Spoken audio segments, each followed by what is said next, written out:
Para X. The views expressed and the opinions given by the individual host and their guests do not necessarily reflect those of Para X, its affiliates, or its sponsors.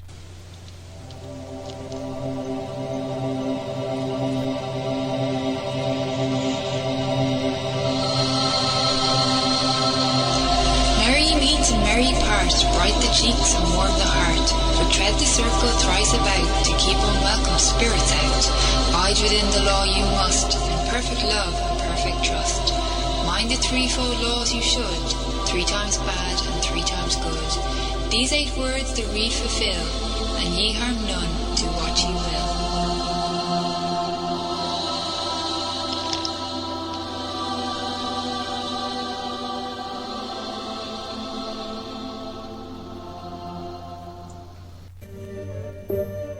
Welcome to Stirring the Cauldron. Now, here's your host, Marla Brooks. Hey everybody, Merry Meet and welcome to Stirring the Cauldron. We're going to be stirring it up tonight with Monica Bodirsky. Now, she is a professional artist, author, advisor, chartered herbalist, Witchcraft North Arts and Cultural Festival founder and co-founder of IMMA, the International Museum of Mystical Arts. As a tarot reader for over 40 years, she's been a follower of the Shadow Path tradition, and her advice assists people in making positive changes to their lives throughout self-awareness, earth-based spiritual growth, and by embracing empowerment and transformative ways of working with spiritual and creative energies. Boy, I should have put a period in that sentence. And tonight we're going to be talking about Shadow Path tradition. We're going to be talking about shadow work, her Shadowland Lenormand deck, her art, and whatever else we can squeeze into almost an hour. For those of you in the chat room, feel free to ask Monica questions or share comments. And for those listening outside chat, come join us at paraxradionetwork.com. Hi, Monica. Welcome. Hi, Marla. Nice to be here. You're all the way up north in Canada, yeah? Yep, I'm coming to you from Toronto, which is the Indigenous name for Toronto. We're just right on the U.S. border, across from Buffalo. Ah, okay. Not too far. And I mean, as far as, never mind.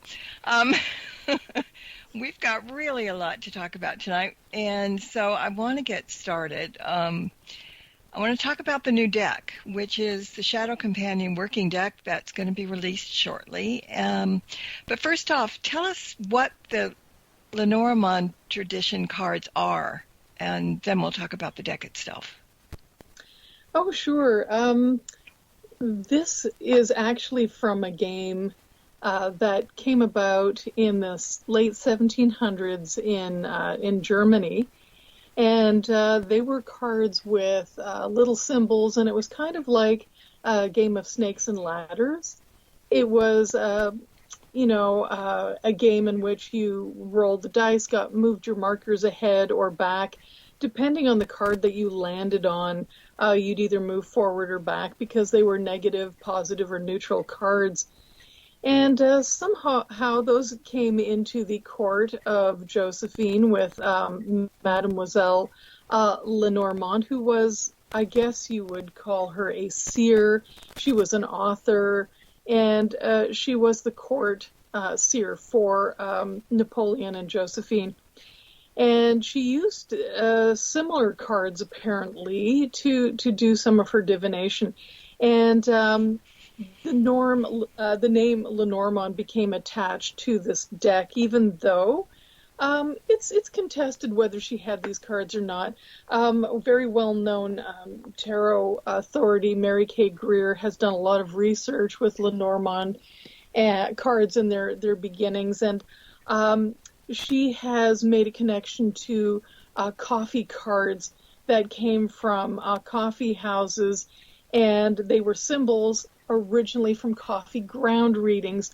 So really they have a long and circuitous route to what we now know as a Lenormand deck, which is 36 symbol cards, such as book or tree, and each card has a particular meaning ascribed to it.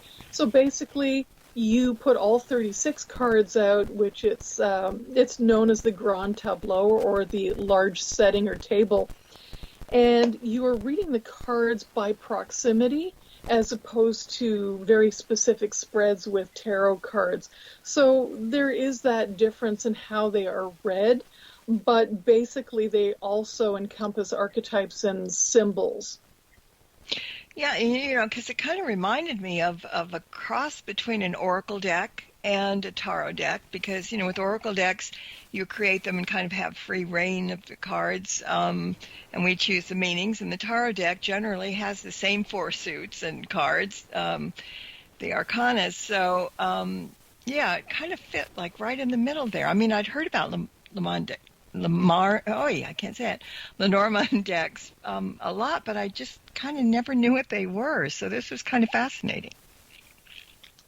Oh, yeah, and I think that's a very good assessment, actually, Marla. I do think that they are kind of a cross between oracle decks and tarot, for sure. They're very much in the middle in that they do have a history and a system. They're considered emblems rather than symbols, meaning that you probably shouldn't mess with the meanings. Of course I do, because I'm an artist. But they came with a very specific set of positive, negative connotations and meaning within their original context. So they're a little different than symbols, but they are very similar to oracle cards. Well, I pulled a card for myself this morning. You got to try it out. And I got the letter. Now, I love what you do with your artwork, because the illustrations to me are quite whimsical. And this one was, it was a bat carrying a letter in his claws, and a cute bat at that. And so the meaning actually was pretty much right on point as far as communications and stuff goes. So that was kind of a neat, all of a sudden, oh, wow, first card, it worked. So just wanted to let you know. It was pretty cool. Thank you. Yeah. So where, in your artwork in general, because you are an artist, is that kind of the way that you do all kind of art, kind of in a whimsical, kind of makes you smile, happiness kind of looking thing? Kind of it is. I really like things that are creepy and that make you smile. So the combination seems to be there. And what I find really interesting is that some people do find it incredibly disturbing, believe it or not, and other people do see its whimsy and lightheartedness. As a fan of Addams Family and, Edward Gorey and Tim Burton, I think there's that element of life can be creepy, but maybe we can chuckle about it to it. And that is how all of my art works, indeed. It looks the same. Yeah, I'm just looking in the chat room. We have a couple of comments. Kathy said those cards sound a little complicated but interesting, but they're really not. I mean, there's, of course, a booklet that goes along with them. They're very simple. They have the simplicity of an oracle deck. You don't have to look at the cards to see the little things hidden behind whoever it is standing there, whatever. I think they're really kind of easy, right? Well, they are. And let me just say that, like tarot, there are people who are Lenormand purists who will only read with the Grand Tableau in the proper, air quote, way. And I think I have a lot of respect for that. And I mean no disrespect by playing around with Lenormand the way I do, because they're not exactly standard to what you would expect to find in many Lenormand decks, and they can be used as single card readings, so you can make it really simple. And as somebody who comes from a background of teaching art and design at a university, Mm-hmm. I really think that communication is absolutely vital. And it is part of my job as an artist and a designer, more importantly, to make it accessible to you. So if you would like to use it in a really simplified manner, I think that's wonderful. A single card pull a day, to me, okay, is just as valid as having spreads or having the entire deck out in a grand tableau. I agree with that. Sometimes you need to get a little bit deeper. You have to dig a little deeper. But sometimes, just one card can just answer everything and tell you everything you need to know. Mm-hmm. Absolutely. There's another question. Sorry. It's kind of a two-parter. Can anyone read tarot cards, or just some people that have a gift? And is reading the tarot or cards dangerous like Ouija boards? That's a very interesting two-part question. Personally, I would say anyone can read cards. Absolutely. You don't have to have any special gift or talent. I think like anything, you just need to practice. You are well advised to read a little bit of the context and history. Of course, I'm saying that as an educator, right? But I think it is important to understand the context and history of the cards. But anyone can read cards. I don't think it takes any special gift or talent whatsoever. You certainly don't need to be psychic. Some people read strictly through the standard methodologies of a Rider-Waite-Smith deck, for instance, and ascribe those meanings unchanged. Other people will read very intuitively, and I think a lot of us fall in between the two, and we know the cards and their meanings, but then we also read them intuitively and put that together, so we're making some leaps there. And as far as it being dangerous, well, I consider any tool that you use for divination, because of my own spiritual practice, a portal. So in that sense, it's not dangerous, but I do cleanse my space, and I do a lot of ensuring that I have spiritual boundaries in place, so that when I am using my cards in a very spiritual way, nothing else would invade my space energetically. So I don't see it as a danger, perhaps, but I do talk a great deal in my accompanying books about spiritual hygiene, and that I would exercise some caution as far as considering them a portal. Yeah, and that makes sense. I mean, divination is, can be or whatever, but I think cards, well, any form of divination, you clear your space and just make it a little bit safe, because you just never know. We're just mortal. We don't know what's going on behind the scenes, so we have to take care. Yep.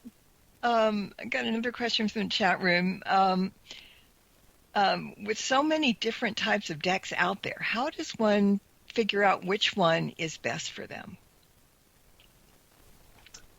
Yeah, that's a really good question too, because within the last, 15 years or so, even the last few, there's been such a surge of popularity of oracle cards, tarot cards, Lenormand.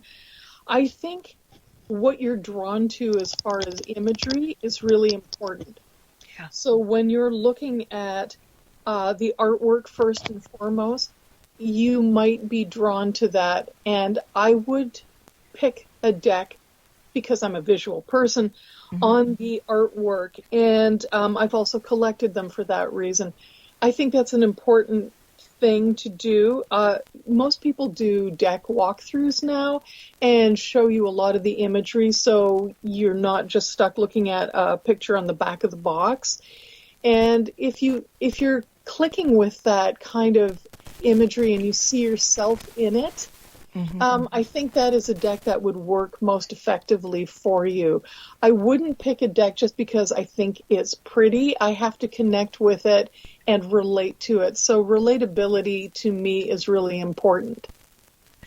Yeah, and usually when you're looking for a deck, I mean, you have the oracle cards there, you have the tarot cards there, you have the others, everything is there. So it's not like you have to go to a special section just for the tarot. I always see them together, all mixed up. So maybe somebody might be drawn to a certain tarot deck, somebody might be drawn to the certain oracle deck. So it's not like you have to put in your mind, well, I want to do this or that. Just whatever genre it is, grab it, right? Absolutely, absolutely. Trust your gut on it, and if it just looks appealing and you're drawn to it, you keep coming back to it, there's probably a good reason for it, for sure. Mm-hmm. Yeah, so we were talking about this deck being, now where did I see it? My notes are going crazy. Going to be talking about this in addition to the shadow work, right? The Lenormand deck? Yes. Okay, so we do need to talk about the shadow work also, because that's really important. I went to your website, so we have like 1,000 things to talk about, seriously, and not 1,000 minutes. But you've got more than one deck, though. This isn't your only deck. So there's another tarot deck, there's an oracle deck, and what am I leaving out? Tell everybody about all the decks you have. I have the House of Shadows Lenormand deck as well, and I had a Lucky Lenormand deck ages ago. I have an upcoming oracle called the Bat's Blood Ink Oracle that's coming out in a few weeks as well as the Shadowland Lenormand, and a bone and curio casting deck coming out next year. So I have a few, and most of them do involve some form of shadow work. All right, so let's get down and dirty with shadow work now. Get to the nitty-gritty here. Give us a little bit of background on this path, and then, a little bit about the path tradition. Well, that's interesting because it came about over many, many years. I do admit I am drawn to shadows, and not in an evil, muahaha way, just because I do work in a lot of liminal space. I've done a lot of, mediumship work with people, and it is in that in-between realm, that liminal space, that I feel very comfortable. Mm-hmm. So that is a shadow space for me, first and foremost. And then there is the shadow work of Carl Jung and his ideas of the shadow self, which has been very much relegated to the margins and subconscious of all of us. And those things that are generally deemed inappropriate by society.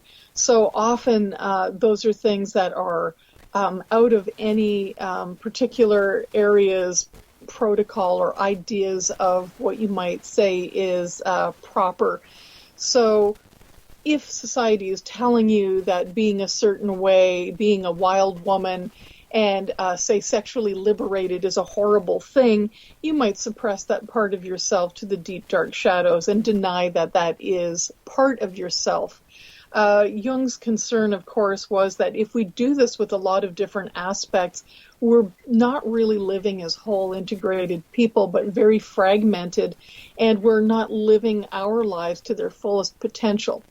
So I feel that because he was also responsible for archetypes, I'm an artist, I love symbols and archetypes, it just seemed like a natural fit to help people recognize those parts of self maybe that they're denying and that they don't really want to look at, and perhaps in a safe way, which is also very consciously why my artwork is lighthearted, because I've drawn things in the past, pen and ink and other things that could probably be classified as a little darker, in quotes, but I realized that shadow work can be a bit daunting to begin with, so I very purposely made my art a little more lighthearted. And to follow that path is a path of self-discovery, healing, and integration, accepting yourself for who you are, all of the parts of you, and I guess writing your own narrative and maybe taking a look at what society is telling you should be and taking your story back. Mm-hmm. And yeah, and because like you were mentioning, people don't always dwell or even acknowledge their shadow side, even though it's there, because they think it's something bad and horrible. And there's a question in the chat room: is shadow work like the Sith side of the Force, neither good or bad? I would say so.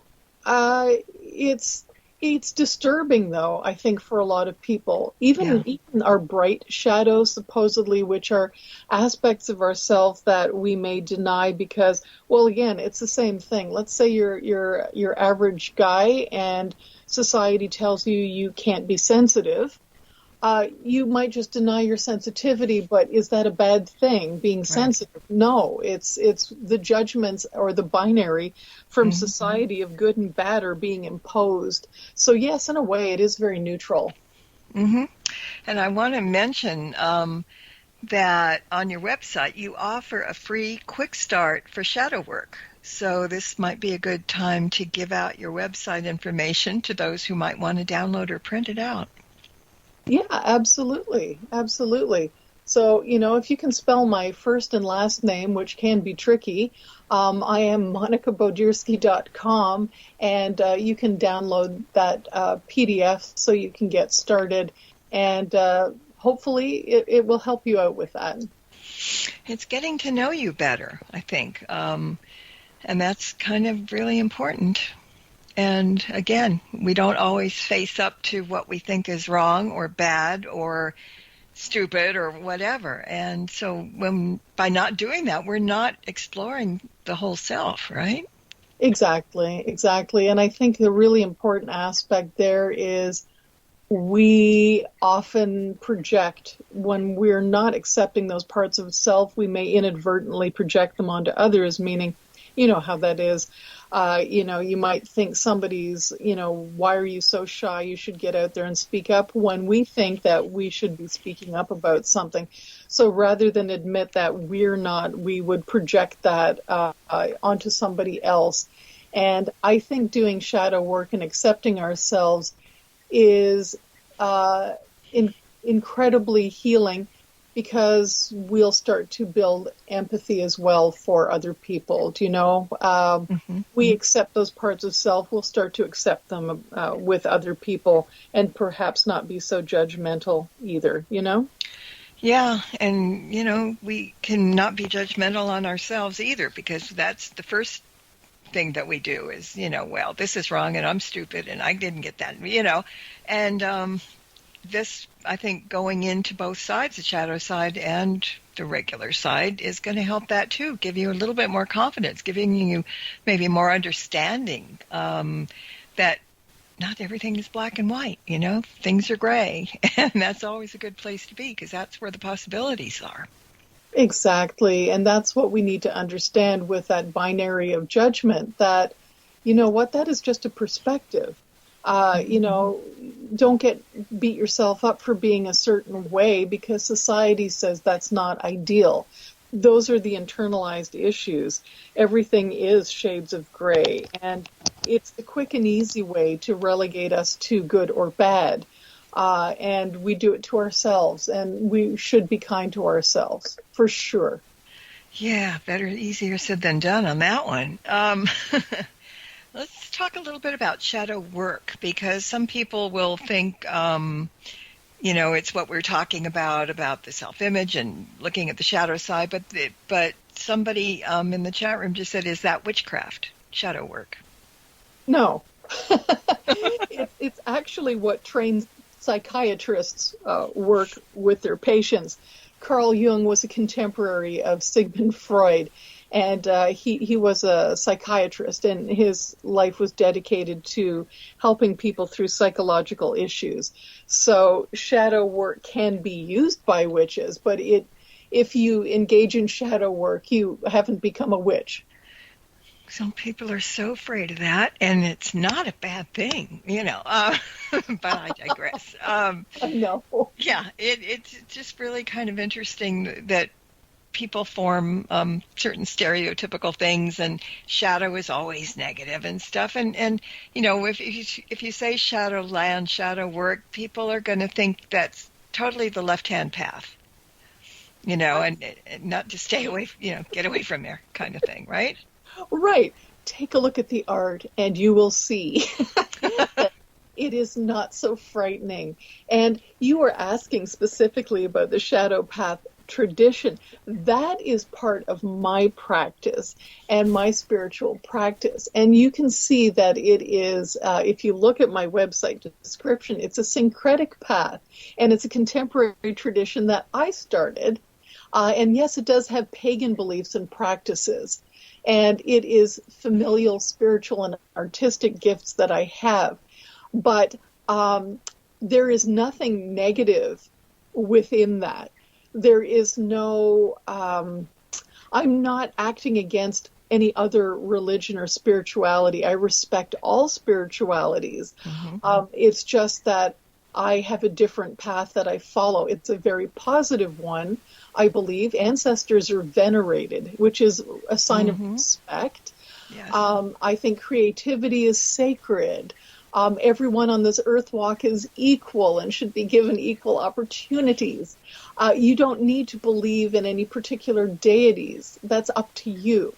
So, I mean, if I'm against anything, it's against oppression of free speech and hierarchy that doesn't allow people to be equal, Mm-hmm. I guess my spirituality, strays into my ethics and, sometimes a little teensy-weensy bit politics. Don't hang up on me. But, ritual spell work, personally, I do that for healing and do it for myself. That's just my own path. Mm-hmm. Herbalism is something that I was trained in. I'm a chartered herbalist. I assist others to become empowered.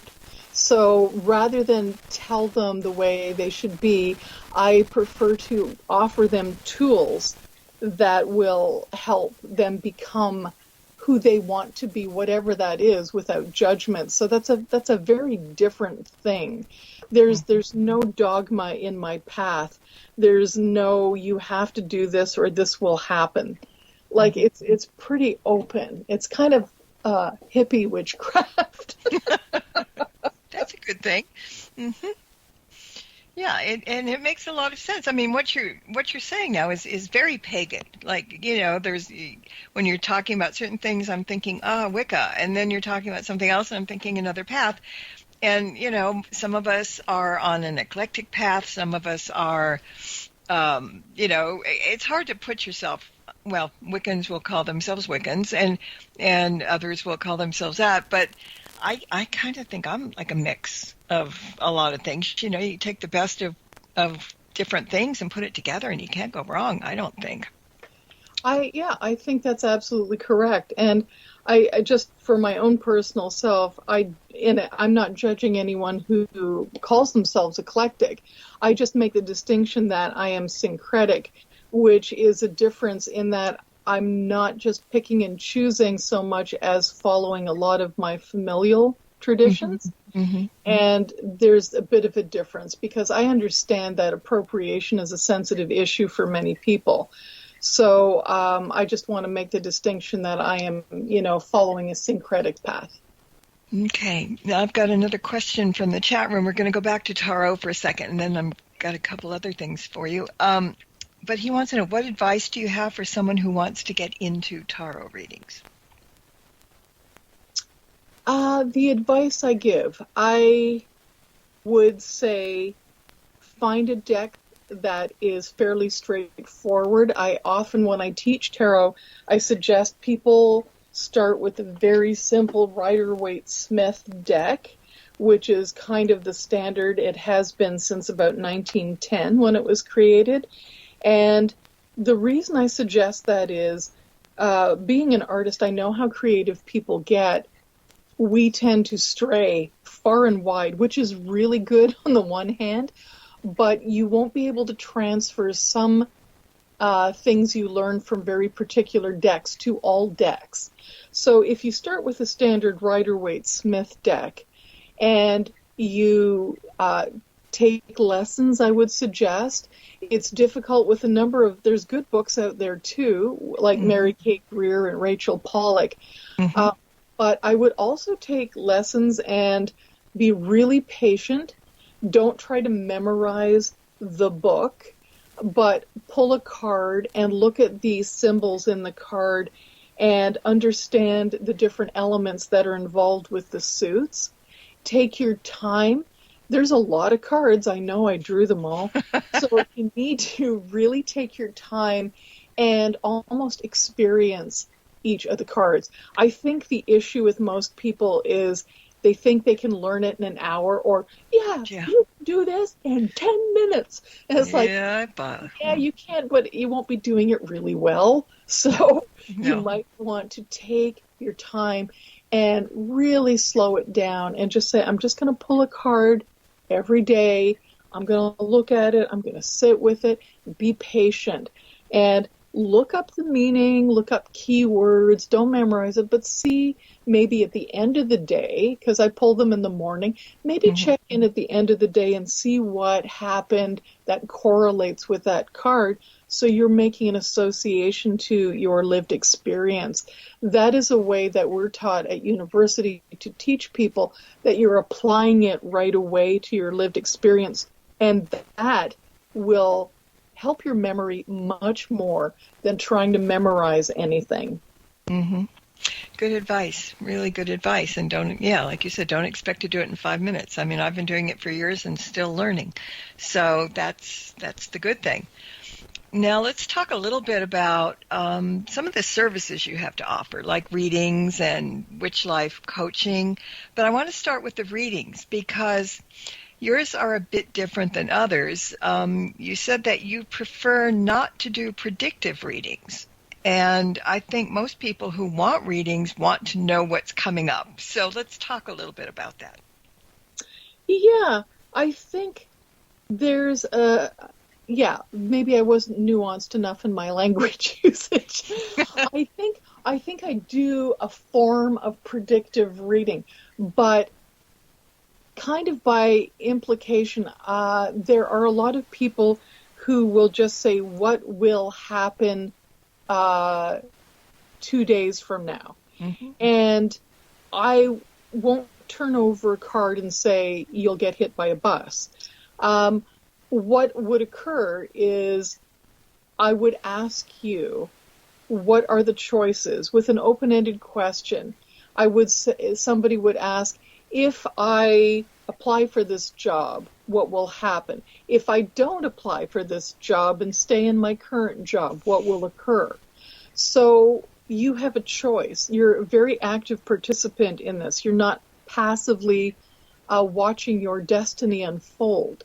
You're an active participant. And what I'd like you to do is ask a question that involves you. So, okay, if you apply for this job, it looks pretty good. It looks like you will get it. Okay. If you stay in your work, well, it looks like you'll be happy but bored. So there's always the choice rather than that very hands-off kind of destiny is what it is and just flip over the cards and I will just tell you everything that's going to happen. Do you know what I mean? Right. To me, that is me keeping all the power and you have no say in it as somebody who's getting a reading. What I'd like somebody who's getting a reading to know is that you have a say. There's free will that works in conjunction with destiny. So I think that's sort of what I was saying about, probably not that eloquently, but I was trying to get that point across. Okay, that makes good sense to me now. but we all read in various ways. Like you also say, you're not going to tell somebody, well, you're going to die tomorrow. Even if you saw something like that, we all have to be kind of, careful in what we say and how we say it because, the cards don't lie, but sometimes we can misinterpret at times. Exactly. Yeah. And so that's the last thing we need to do is misinterpret and somebody gets, very angry or worse. So, yeah, we got to watch that. All right. Now, let's also talk a little bit about witch life coaching. Yes. Go for it. Oh, my goodness. Well, I have accumulated a background of being a small business owner for a very long time as an entrepreneur. You kind of have to be if you're creative as an artist. It's not like, or a designer and illustrator. So I have that experience. I've also had experience teaching people at university, and I have, my witch practice. So I decided to set up a coaching where I can offer spiritual advice, business advice, and training in a way with my experience that is just a very holistic witch way of coaching. Because life coaching, just everyday life coaching, doesn't really serve the pagan community very well. I might ask people to, share with me what their current practice is and how that could work or dovetail very nicely with starting a business, spiritual business, or their artistic or creative practice. So there's varying degrees of spirituality and often business, as well as just my teaching experience. Sounds, I was reading more in depth, and it sounds really, really interesting, and of what you said, too. Now, also, you've got a YouTube channel. So what can people find there, and what's the channel's name? It is Monica Bodirsky Shadowland. It's not spooky. I do talk about all sorts of different things. I get people asking me questions about tarot, about Lenormand cards, about creativity, and I try to answer as many things as I can. Sometimes I've gone out to my garden and to my little conjure cabin, as it's known. I share some herbalism that I use in my practice and making certain inks. So there's all sorts of stuff in there, but primarily you will find tips about tarot and divination and Lenormand and shadow work. So if you need a quick start or tips on tarot and you are starting, I could suggest you go look at the channel too. And you'll find all sorts of interesting things. I think they're relatively short and to the point. And they're, again, very holistic in all the different aspects, including encounters with spirits. I have a couple of videos that are storytime ink in which I'm just drawing because people have said they want to see me create the actual artwork while I share a story. So I think there's something there for everyone. What comes first, the artwork or the story? I think the vision, but sometimes there is an auditory experience of a story. For my own artwork, they're so inextricably linked. I will do my own spiritual journey to see what I encounter. I've told people before some of my humorous characters are characters I've encountered in Shadowland, which is in my mind and possibly elsewhere, depending on your belief system. And they are aspects both of ourselves, and they're also actual beings in Shadowland. And they come with their stories, so it's a little difficult to tell which comes first. But if I had to, I'd say probably visually. Okay, because sometimes, like, you see a character, a shape or something that kind of leads to a story. And I'm looking at the deck right now, and I'm really cracking up. The mice got to me good. This is really interesting. And also when you're reading these cards, this deck, do you do reversals?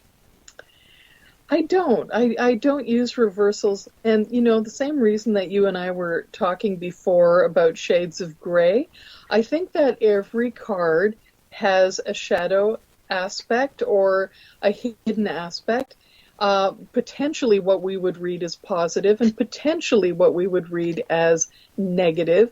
Just by looking at the image, you will probably be able to find those. So I don't read reversals, generally speaking, because there's all sorts of nuances to every card. Okay. But on tarot, do you do reversals? Not with my deck, no, for the same reason. Yeah. I mean, it gets complicated. I mean, you know, you have 78 cards to work with upright, and then if you have to think about the opposite, the reversals, I mean, that makes people not want to do readings, you know, because it's like overwhelming in a sense. Yeah, it can be. And you know what? I mean, the 10 of Cups, let's just say, you know, I've got an image of a crab with 10 pots of paint because that's my ultimate emotional happy space. Mm-hmm. But, you know, it might not be for everyone, and depending entirely on the question, if somebody were to ask about what is blocking them from getting something done, I might actually see the 10 of Cups as saying you're so busy striving for the ultimate joy in your art, you're kind of missing out on stuff. So you could take it in a potentially reversal, depending on the question and the context. Mm-hmm. And trust your gut. Whatever you're feeling, exactly. Go for it. Yeah.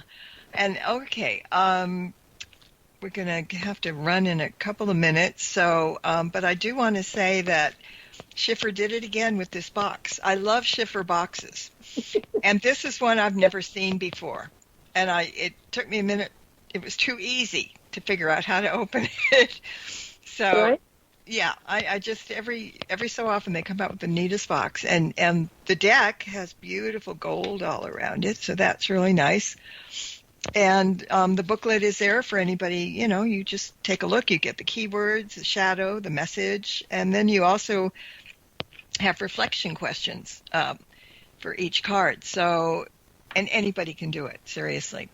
So give out your website again one more time because, I mean, really people go over there, download the shadow thing, and look at all the stuff that's there. It's kind of amazing and fun. Oh, well, thank you very much. So, yeah, it is just HTTPS, you know the drill, www.monicabodirsky.com. And just get the spelling of the name right. It can be tricky, but there is only one monicabodirsky.com, so you're likely to find me regardless. Yeah, I've noticed that sometimes when I misspell something that corrects me, it says, did you mean, you know, and then you click that and you go, thank you very much. All right. Well, somebody, when you were mentioning your Bat Blood deck, somebody in the chat room got really excited about it. So maybe when it comes out, come back.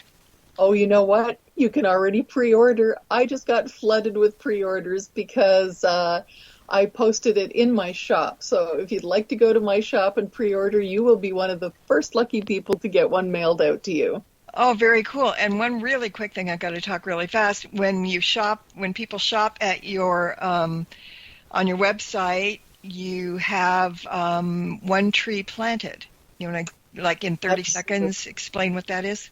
Yes, I can do that really quickly. I am a proud reforestation partner of the organization One Tree Planted. Since 2014, they have planted over 11 million trees worldwide, and that is in an effort to stop global warming. So for every single purchase you make, you are actually planting a tree. So thank you so much.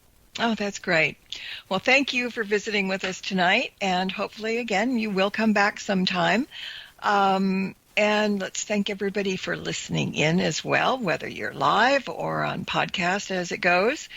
So until next time, everybody, blessed be and merry meet again. Good night. This has been another edition of Stirring the Cauldron with Marla Brooks. Be sure to tune in next week at the same time for another great guest and more fun. Any rebroadcast or other use of this program without permission is strictly prohibited. Copyright 2009. You have been listening to the Para X Radio Network.